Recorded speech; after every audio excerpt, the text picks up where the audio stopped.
Bonjour à tous, aujourd'hui dans Science Click, la formation du système solaire.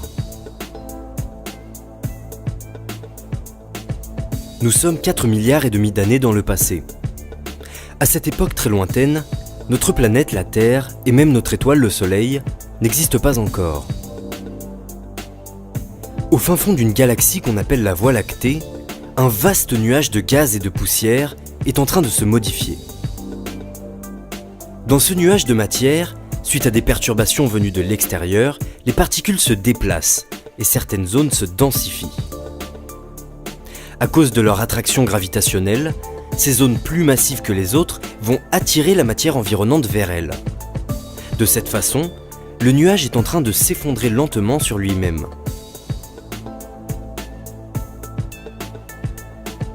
En se contractant, le centre du nuage devient de plus en plus dense. Et à cause des chocs entre les particules, sa température augmente tandis qu'il se met à tourner de plus en plus vite.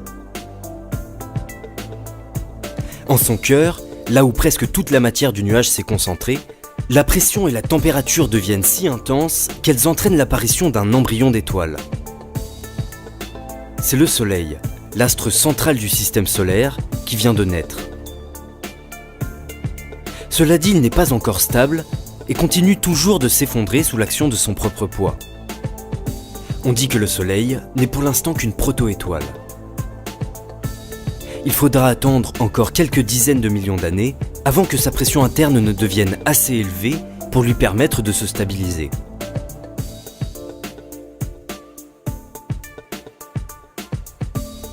Pendant ce temps, le peu de matière qui reste dans le nuage est en train de s'aplatir autour de son axe de rotation, à cause des différentes forces de gravité, de l'effet centrifuge et des collisions entre les particules qui tendent à ramener la matière sur un même plan. À l'intérieur de ce disque, à force d'entrer en collision, les poussières de roches et de glace commencent à s'agréger, de sorte à former des amas de matière qui vont devenir de plus en plus gros. En fonction de leur distance au Soleil, la composition de ces fragments de matière n'est pas la même. À proximité de la protoétoile, la température est trop élevée pour que les composés légers, comme l'eau ou le méthane, puissent se condenser sous leur forme solide. Dans cette zone, les amas de matière vont donc se former à partir des quelques éléments restés solides, principalement des roches et des métaux.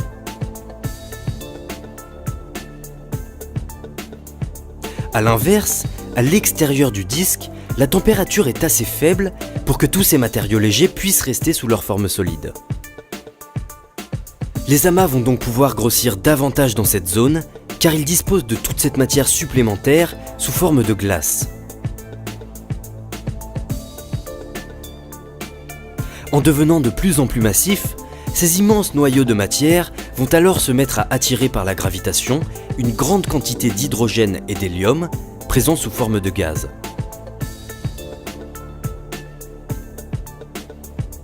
Ces gaz, qui composaient à l'origine une partie du nuage, ont été repoussés jusqu'ici par les vents très puissants que génère le Soleil. Au bout de quelques millions d'années seulement, ces immenses boules de matière se stabilisent et terminent leur croissance. On les appelle planètes gazeuses, à savoir Jupiter, Saturne, Uranus et Neptune.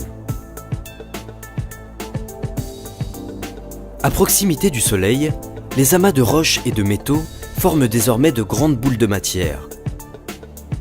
Au cours des prochains millions d'années, ils ne vont cesser d'entrer en collision les uns avec les autres jusqu'à ne laisser plus que quelques corps massifs en orbite autour du Soleil. Ce sont les planètes rocheuses, à savoir Mercure, Vénus, la Terre et Mars. Enfin, la matière restante qui n'a pas réussi à s'agréger va former les astéroïdes et les comètes qui orbitent encore aujourd'hui autour du Soleil.